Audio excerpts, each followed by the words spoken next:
continuamos con la segunda sesión de comunicaciones. Dada la premura de tiempo, no voy a entretener en prácticamente presentar a los comunicantes. Además, Roberto ya ha sido presentado antes, entonces únicamente decirle que el licenciado en Historia, trabaja en diversas líneas de investigación y próximamente defiende su tesis sobre el movimiento libertario en Extremadura. Precisamente tema sobre el que versa la comunicación que presentan las jornadas y que titula El movimiento libertario en Extremadura 1870-1936, perspectivas de análisis y estado de la cosa. Muchas gracias. Como dije en la intervención anterior, a la hora de referir los estudios sobre las organizaciones sindicales, bien, en mi caso he abordado el tema del movimiento libertario en Extremadura, que planteaba numerosos problemas y no pocos interrogantes. A diferencia de otras organizaciones obreras que tienen un repertorio de fuentes principalmente más accesibles, sin contar con un legado, digamos, más visible, por así decirlo, abordar el estudio del movimiento libertario en Extremadura era, mejor dicho, un desafío historiográfico importante.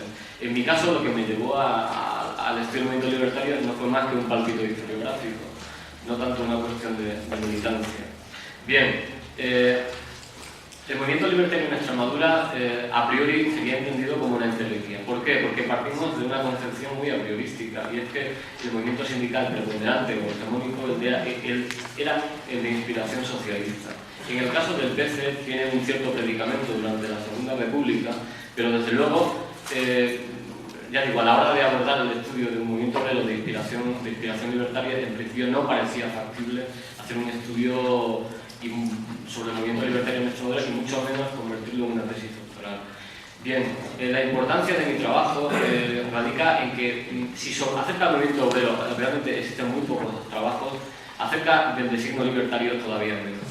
Los trabajos precedentes se limitan a unas pocas aportaciones, fundamentalmente la de Ángel Ornedo Alonso, que estudia una publicación libertaria en Extremadura, El Amigo del Pueblo, que es una publicación que se edita en Azuaga, que se convierte en el gran núcleo libertario de la provincia de Badajoz, fundamentalmente durante la Segunda República, y algún que otro estudio sobre la ramificación culturalista del movimiento libertario, el Ateneo de Educación Social, gracias a una fuente tremendamente rica como el libro de actas del Ateneo de Educación Social de Navalmoral de la Mata, que será el equivalente a Azuaga, pero en la provincia de Cáceres. Esos son básicamente los dos trabajos que hay historiográficos acerca del movimiento libertario en Extremadura. Algunas pinceladas en obras generalistas o en algunos artículos. Estoy pensando, por ejemplo, en el artículo de Fernando Sánchez Marroyo de las organizaciones obreras en Extremadura durante la Segunda República, en el cual ya plantea la necesidad de establecer o de realizar un trabajo de campo monográfico sobre el movimiento libertario, porque lo que nosotros teníamos hasta ahora, básicamente nuestras fuentes para el estudio de este tipo de movimiento obrero son fuentes administrativas, son fuentes del gobierno civil y algunas pinceladas periodísticas, pero desde luego de publicaciones hemerográficas antagonistas a los ideales anarquistas y con un juicio excesivamente severo, deformado, por supuesto, de las realizaciones, los cometidos de la CNT en Extremadura. La importancia, entiendo, de mi trabajo, muy modestamente, no solamente reside en establecer una secuencia temporal desde los tiempos de la Primera Internacional hasta 1936, sino que reside sobre todo en el hecho de intentar conectarlo de manera transversal con el desarrollo del movimiento obrero global en Extremadura. A eso precisamente me refería cuando hablaba de la necesidad de establecer marcos comparativos, no solamente a nivel espacial, sino desde luego a la hora de establecer los nexos con otras organizaciones obreras. Desde luego en mi tesis es un cometido que he intentado realizar. En mi trabajo se divide en dos partes. La primera de ellas alude a la prehistoria, por así decirlo, del movimiento libertario en Extremadura, que básicamente coincide con el desarrollo obrerista en Extremadura de la Primera Internacional. Y lo digo porque la tradición obrerista en Extremadura, que se desata durante el sexenio democrático, generalmente tiene una inspiración bakuninista y no socialista. Ha sido quizá un juicio excesivamente apriorístico, el que ha hecho que identifiquemos sin más movimiento obrero en Extremadura con una preponderancia socialista que solamente se afirma a comienzos de la segunda década del siglo XX. Hay un punto de inflexión fundamental que es la visita de Pablo Iglesias. Antes de esa visita de Pablo Iglesias, las organizaciones obreras, desde luego, son organizaciones cuyos postulados, cuyo ideario se asemeja más a organizaciones de carácter sindical, de influenciácrata, que a cualquier otro modelo. Creo que en ese sentido sí es una aportación bastante importante. Dicho esto, ¿cuál es la radiografía o el perfil del movimiento libertario en Extremadura? Bien, contamos con numerosos problemas a la hora de determinar esa secuencia. La escasez de fuentes. ¿Cuándo aparecen las fuentes? Cuando sales de Extremadura. Las fuentes aquí no solamente son sesgadas, sino que son muy escasas. Con lo cual hay que irse a los grandes focos de predominio anarquista, como Cataluña, para encontrar referencias acerca del movimiento libertario o visitar determinados archivos de Madrid y sobre todo hacer un barrido sistemático de toda la prensa ácrata para darse cuenta de las dimensiones reales del movimiento anarquista en Extremadura, que no deja de ser un movimiento residual, sindical y no sindical, pero que en cualquier caso tiene una virtualidad importante, que es la de, en coyunturas muy concretas, condicionar el desarrollo de otras organizaciones sindicales, por ejemplo, o cuestiones a la hora de abordar la militancia o la propia concepción, digamos, la propia concepción de clase. En ese sentido, la Segunda República es un campo muy florido para abordar este tipo de cuestiones. Antes de la República tenemos serios problemas. Pero ya digo, entiendo que a la hora de abordar el movimiento libertario no se trata tanto de establecer su desarrollo, que ya digo que sorprende porque se pensaba que realmente tenía un desarrollo infinitamente menor al que llegó a tener en Extremadura, ya digo, sin ser una región, o mejor dicho, con ser un espacio marginal, un lugar muy secundario dentro del mapa confederal español. Las perspectivas de análisis son numerosas, no solamente estableciendo la trayectoria de la CNT en Extremadura, sino también, por ejemplo, a la hora de abordar cuál es realmente el grado de asunción de clase que hay detrás digamos, las cuestiones de orden teórico que hay detrás del movimiento libertario en Extremadura. Habría que cotejarlas con las de otras organizaciones obreras.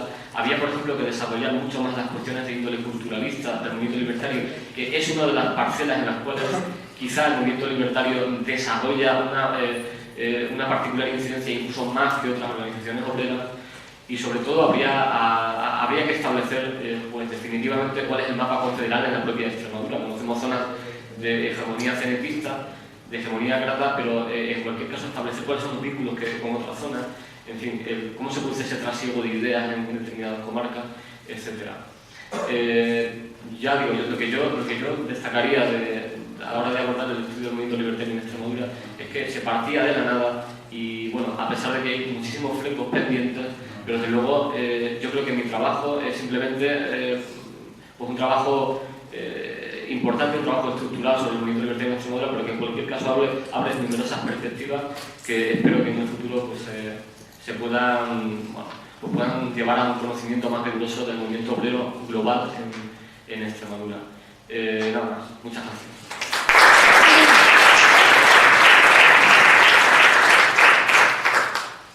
Bien, continuamos con José Ignacio Rodríguez Mosel, licenciado en Derecho e investigador que ha trabajado particularmente el movimiento obrero en la localidad pacense de Barcarrota. La comunicación denominada Documentos y Masas, síntesis del movimiento obrero barcarroteño, se aproxima a la efervescencia obrera en Barcarrota en el crítico y decisivo periodo de los años 30 del siglo XX. Muchas gracias. Bueno, voy a ser también breve, como intenta ser todo el mundo. Aquí se ha hablado de la importancia de los estudios locales y frente a lo que se llama el localismo. Evidentemente, desde el estudio local se intenta, por lo menos siempre ha sido mi caso, y así continúo, el hecho de que cumpla unos mínimos requisitos y que lo local, como hablaba el profesor Pérez Gabriel, pues sirva para construir. En este caso es lo que me pasa a mí. Como ha citado Pepina Fosa, publiqué un libro, una biografía, básicamente una biografía sobre el diputado Soso Amigo. El diputado sale elegido en la lista del Frente Popular en 1936. la provincia de Badajoz. Entonces, es un caso claro del político, digamos, que viene del mundo sindical. Y en una provincia, en un ámbito territorial como Badajoz, como Extremadura, como el sur, pues siempre son obreros, lógicamente, del campo, ¿no? Entonces sería de los dirigentes socialistas, políticos en general de la izquierda y republicanos, pues el mejor ejemplo quizás de hombre que viene del ámbito sindical, obrero y campesino a la política. Digamos que en ese año 36 se produce su cambio total, digamos, de un ámbito a otro, y así queda luego a partir de julio, o sea, de verano y otoño, ya queda como, digamos, el secretario regional o provincial socialista, ¿no? Bueno, como el libro trataba básicamente, que lo llamé Movimiento Obrero en Bancarrota, básicamente trataba de la figura de Sosa, porque no deja de ser el animador de ese movimiento obrero. Sin embargo, aunque pues eso, el título era, digamos que olvidaba un poco el título o intentaba interrelacionar la figura biográfica con el movimiento social, con el conjunto de los trabajadores del pueblo de Bancarrota, pues buscando lógicamente sus mejoras sociales. Entonces, en este caso, la comunicación, digamos, la he rebajado en su aspecto de la figura de Sosa, y me he querido centrar lógicamente en las organizaciones obreras. Sin embargo, a ver, que me perdí un poco. Claro, partía, sin embargo, a la hora de escribir, quería también decir una cosa que decía el profesor Gabriel Sirvent, que es esto de la infraestructura historiográfica. Entonces, en este caso, a la hora de afrontar yo este estudio y este conocimiento, pues evidentemente no existía ningún armazón de tipo, digamos, previo para que pudiera desarrollar estos estudios o pudiera adentrarme, acercarme. Lo que sí he encontrado, y básicamente ha sido la ayuda del Archivo Histórico Municipal de Bancarrota. En este caso, sí, ya digo que no existía previamente ningún trabajo de nadie que hubiera indicado ese camino. Sin embargo, pues el archivo sí que, yo creo que por obra de algún funcionario pro de los años 50, encuaderna toda la documentación que existe de la época, no se destruye, con lo cual, digamos que hago esa reconstrucción a partir del encuentro y del descubrimiento de ese archivo un poco intocado. Desde el día que se encuaderna, se olvida, y como no existe tradición histórica, porque la memoria de las personas, de algunas personas, bueno, siguen vivas y tal, pero como bien sabemos, y mucho más en los pueblos, pues ni se habla ni se cuenta, y no ha habido un portavoz, digamos, que haya hecho una línea de continuación entre lo que ocurre hasta el año 36, porque la Bancarrota es tomada en agosto del 36, pues hasta ahora, hasta este momento que estamos aquí hablando un poco de esto. Entonces, partía de la base de un documento de Sosa que elabora y que incluso se publica en una publicación, sale de carácter municipal, porque en el 31, digamos que los cuadros socialistas y obreristas ocupan el ayuntamiento, con el apoyo de los republicanos, aunque poco a poco los van desplazando, ¿no? Entonces, es Sosa, el propio Sosa, que no deja de ser un campesino y como tal, pues no tiene una formación y a lo largo de su vida no dejará demasiados testimonios escritos. Sin embargo, ahí redactó una breve historia de las organizaciones obreras de Bancarrota, que en realidad son 3 folios mecanografiados y bueno, que sí que aparecen en esa publicación, como digo, del Ayuntamiento del año 32. Ahí él hace una retrospección de lo que sería ese movimiento obrero, lo hace de una forma un poco vaga, pero sí que es el único camino que conocemos para reconstruir este movimiento obrero. Entonces él habla de una casa del pueblo que no data tampoco, no dice el año que puede ser, bueno, pues creada. Sí que, por ejemplo, han salido en el archivo pues documentos del periodo de la dictadura de Primo de Rivera, y ahí existe una fortísima ya organización. Se celebra incluso en el mismo año 23, se celebra el 1 de mayo, bueno, luego el golpe de Primo de Rivera es en septiembre, pero digamos que hay un curso previo de estas organizaciones obreras, que es la que fotografía brevemente esos. Y luego ya, a partir de los años 30, él sí que se expande más y ya habla de la sociedad hegemónica de los obreros campesinos, que se llama el Renacimiento. Habla incluso de miles de personas, estamos hablando de un pueblo que entonces podía tener 8.500 o 9.000 habitantes, no tenía más. Sin embargo, o habla de que incluso en la Casa del Pueblo puede haber, digamos que los asiduos entre organizaciones obreras y agrupaciones socialistas pueden llegar a 2.000 personas. Bueno, pues hacía ese retrato, digamos, de obreros campesinos, del Renacimiento, obreros ganaderos, una sociedad pequeña pero también con mucha fuerza. El secretario de esta sociedad es Cándido Méndez, que es el padre del actual secretario de la UGT. Hay una sociedad de albañiles, de zapateros, de panaderos, de barberos, de obreros, digamos, de esos gremios, y ese retrato es el que deja Sosa a través de esta breve historia de las organizaciones obreras de bancarrota. Aparte de este documento, digamos, interesante, iniciático, pues luego el resto, la tipología, digamos, de documentos que pueden aparecer en este archivo y que yo recuperé, eran sobre todo notificaciones al ayuntamiento de la celebración del Día del Trabajo, del 1 de mayo, del año 23, en el año 32 se celebra en Salvaleón, que es un pueblo que está cerca de Bancarrota. Es famoso ese 1 de mayo porque hay varios muertos allí, ¿no?, con presencia de los líderes obreristas, como Nicolás de Pablo y demás. En el año 33 también hay notificación del 1 de mayo y del 36. Otro tipo de documentos que aparecen en ese archivo, pues las reivindicaciones y conflictos laborales que se pueden producir entre, digamos, los asociados a esas organizaciones sectoriales y sus patronos. Mítines, oficio de huelga, también aparecen convocatorias. Un documento habitual es el de la convocatoria de una comisión mixta entre patronos y obreros para intentar paliar, siempre con el objetivo de paliar lo que llaman la crisis pertinente del trabajo, ¿no?, digamos, ¿no? Y en definitiva, y sobre todo a partir de después de que se produce la huelga campesina del 34 y la prohibición o el paso a la clandestinidad de estas organizaciones obreras y de sus partidos políticos, pues desde el año 35 encontré una serie, digamos, de documentos sobre mítines políticos que iban a producirse.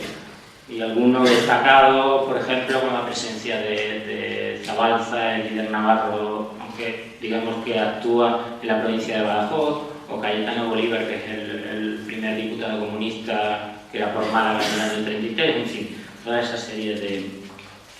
Y también quise destacar algunos documentos, como es, por ejemplo, el impreso que produce el Comité Nacional de la Federación de Trabajadores de la Tierra en el año 34, cuando están preparando la huelga campesina de junio. Y es que en este comité pues, está integrado Sosa, que luego pues, eso será candidato en el 33 y fue candidato al Parlamento y luego salió en el 36. En definitiva, digamos que mi trabajo fue de reconstrucción del movimiento obrero local, un movimiento que lógicamente existía, que estaba ahí, que los documentos decían que eso había existido, lo que pasa que no había una tradición, se había interrumpido, lógicamente, por la guerra, el exilio, el franquismo se había interrumpido y nadie lo había vuelto a tocar, aunque está allí para quien quiera acercarse a él y conocer la realidad de los pueblos extremeños. Muchas gracias.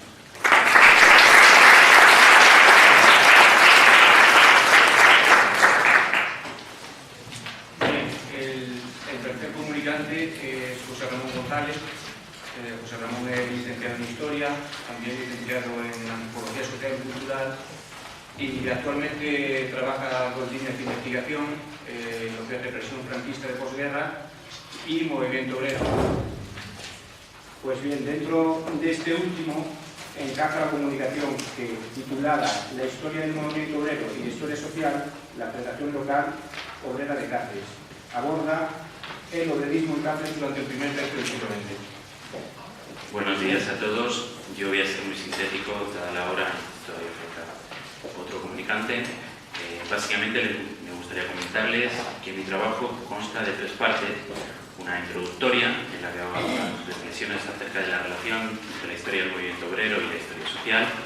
Un segundo apartado, ya propiamente relacionado con la evolución de la Federación Local del Movimiento Obrero, de la Federación Local Obrera de Cáceres y del Movimiento Obrero de Inspiración Socialista en esta ciudad, que lleva por título del gremio al sindicato, y una tercera parte en la que analizo ya esa segunda fase de la evolución del movimiento obrero de inspiración socialista en Cáceres, en la que hablo de cómo se produce esa evolución de la participación política a la represión que lleva aparejada el triunfo de los sublevados, primero con el golpe y luego tras la guerra civil.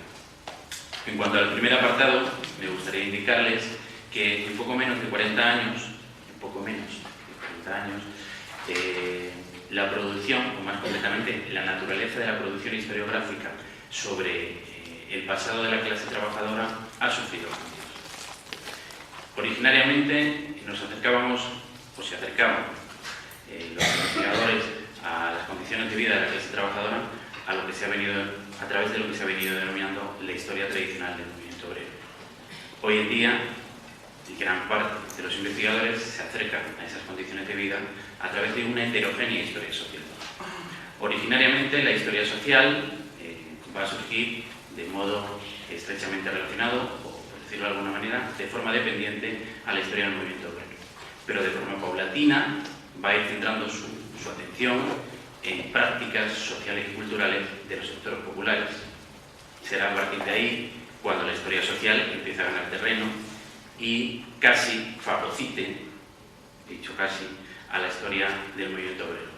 A su favor, primero, su acomodación política, no critica tanto. En segundo lugar, su diversidad temática.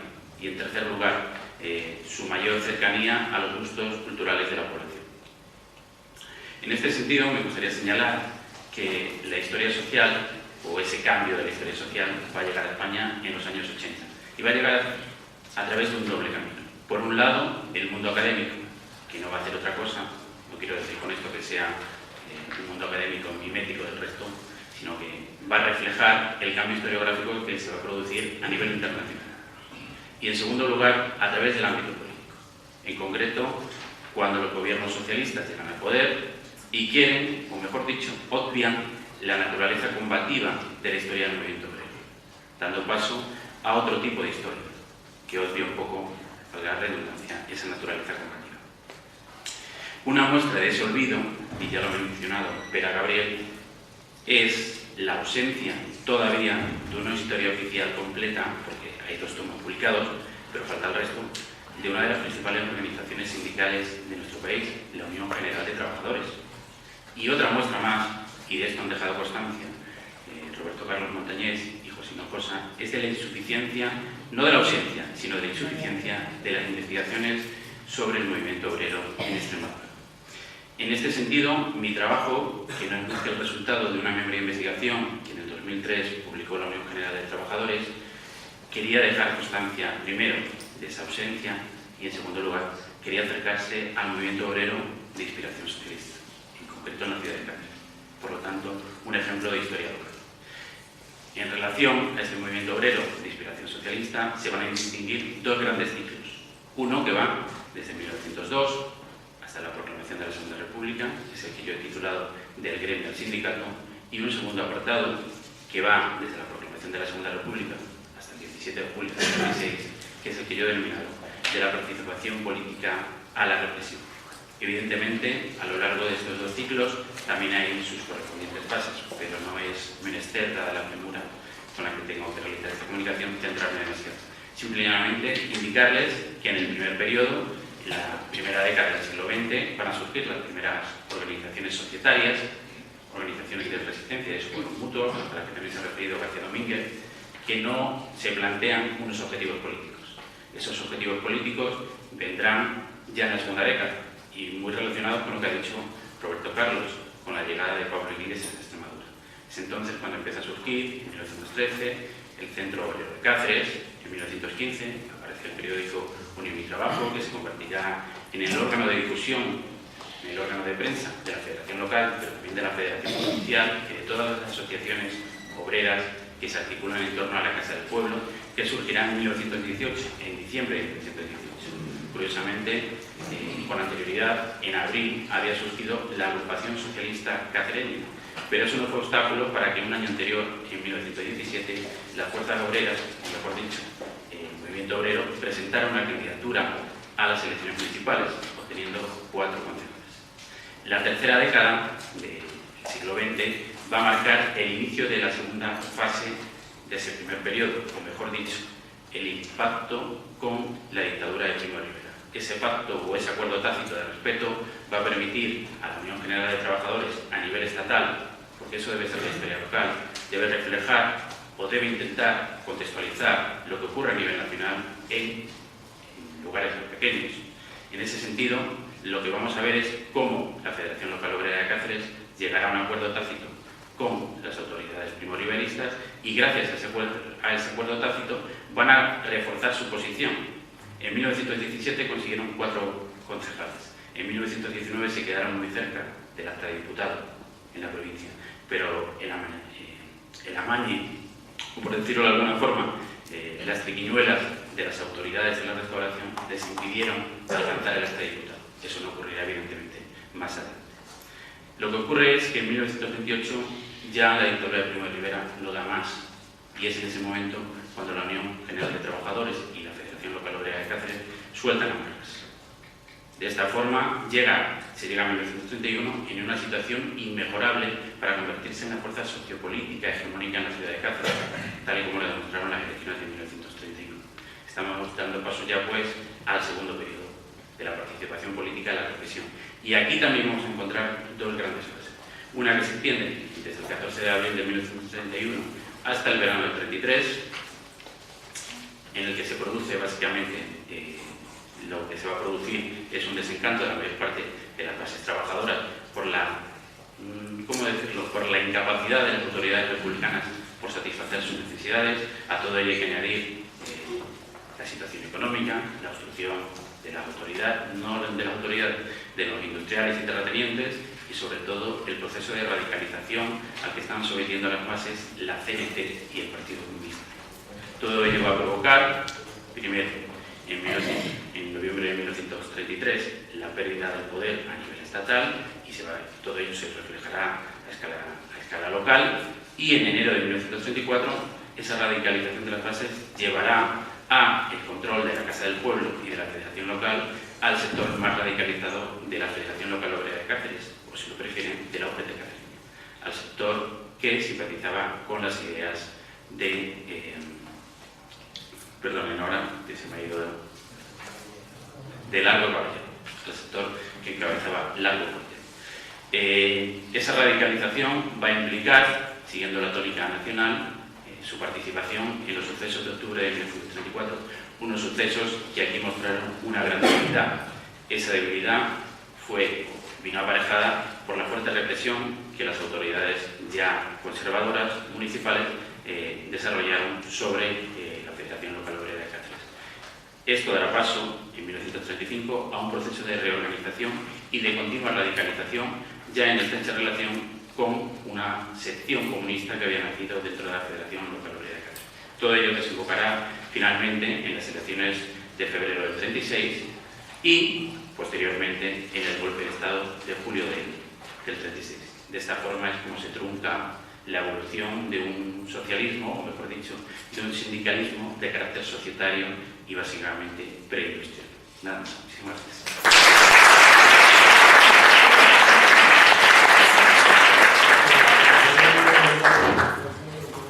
Bien, y por último, en esta segunda sesión de comunicaciones nos acompaña Rafael María Cañete, investigador con diversas publicaciones, que presenta una comunicación titulada La Casa del Pueblo de Montico, 1901-1936, y que hace un recorrido cronológico del devenir del movimiento obrero en la localidad de Montico, visto desde el prisma de la Casa del Pueblo.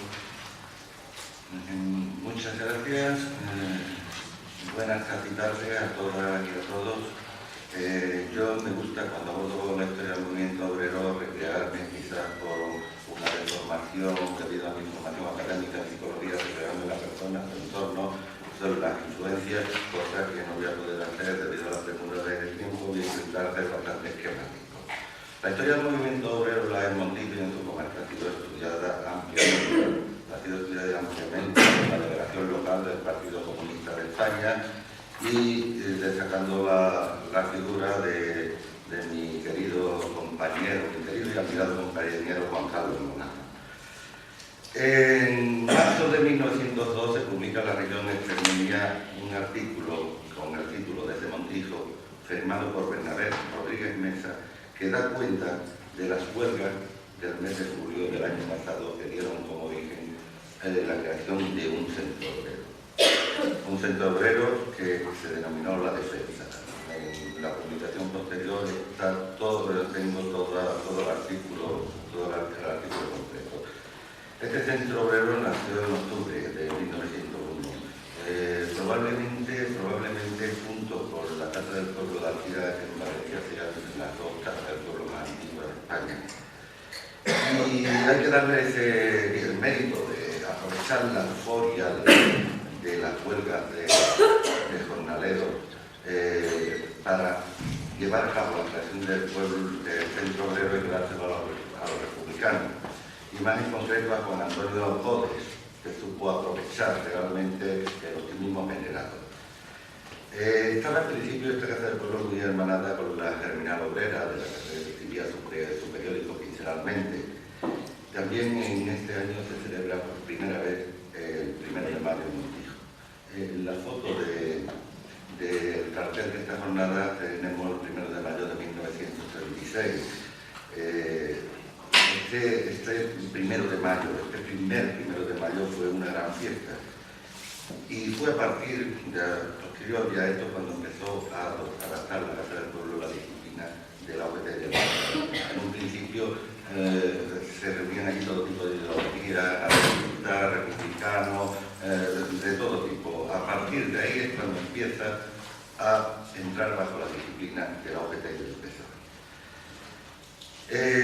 Cabe decir que las autoridades veían con mucha sospecha este centro obrero desde donde se iban creando todas las huelgas, se iba creando ideología y estaban vigilando muy estrechamente todas sus actividades.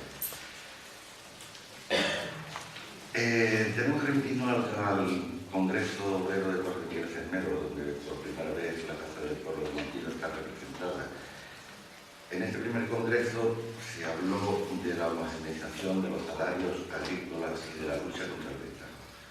Y al año siguiente, ya en el segundo congreso, con 4.400 estaban representados 18 sociedades con 4.412 afiliados, la Casa del Pueblo tenía una representación detrás de ella de 1.199 afiliados. Podemos decir que el crecimiento de la Casa del Pueblo de Montijo fue alucinante. Más de un 30%, un 33% de la población estaba afiliada. Y en este congreso fue representada la Casa del Pueblo de Montijo, a la vez que la Unión Obrera de Lebón y la Preventiva de la Rodilla, por Isidoro Osorio.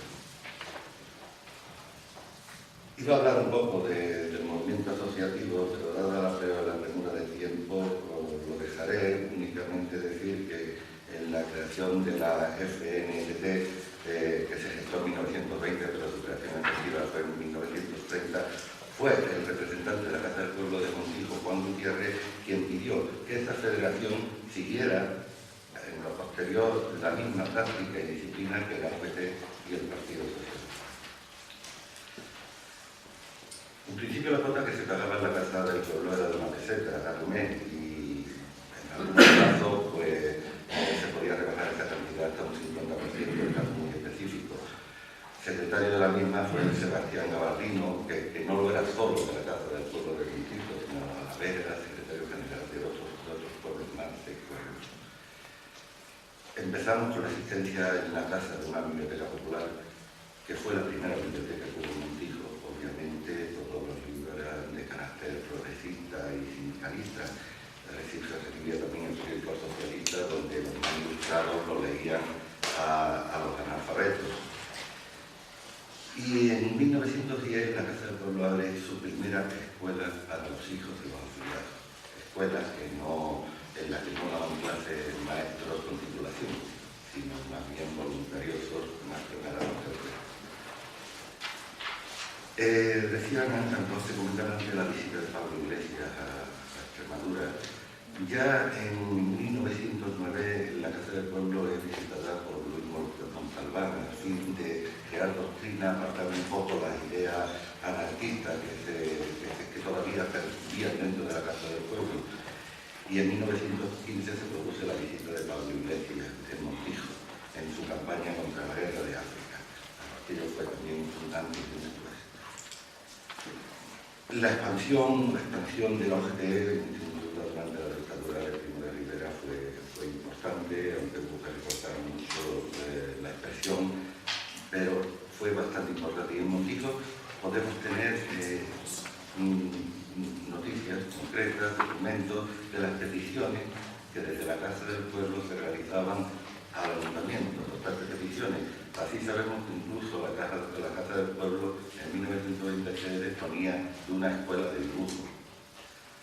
Fue clausurada en varias ocasiones debido a la huelga que estaban en ella.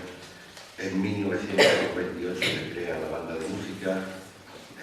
Su primer director fue Rafael Melgarejo y poco después se organizan las juventudes socialistas, que además de las actividades políticas empiezan a traer actividades culturales y lúdicas. En el movimiento sindical socialista de la Casa del Pueblo de Montijo no estuvo ajena a la mujer.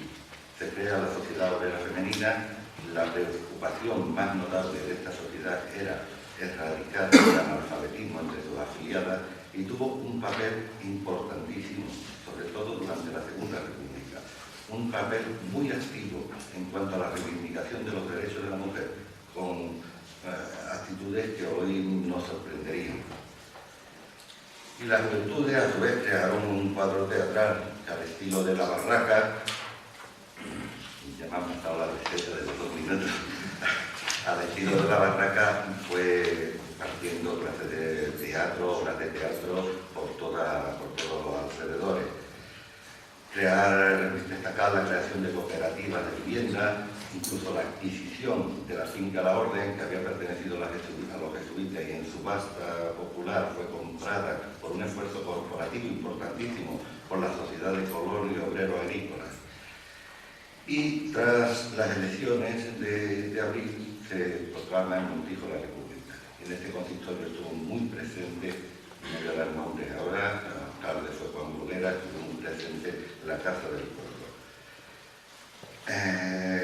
Aquí hay una continuidad de lucha, hubo momentos muy difíciles en el cual los trabajadores se vieron obligados a asaltar la fábrica electrolinera, los carros del pan, las mujeres ir a asaltar las casas de los terratenientes para pedir que le dieran aceite, una situación extrema que iba concienciando cada vez más a la clase trabajadora. Y como no quiero sobrepasarme, deciros que obviamente tras la llegada de Yaco a Lobón, pues el movimiento prerromántico acabó con la muerte de muchísimos militantes de la Casa del Pueblo de Montijo. Muchas gracias, tendréis la documentación más extensa en el formato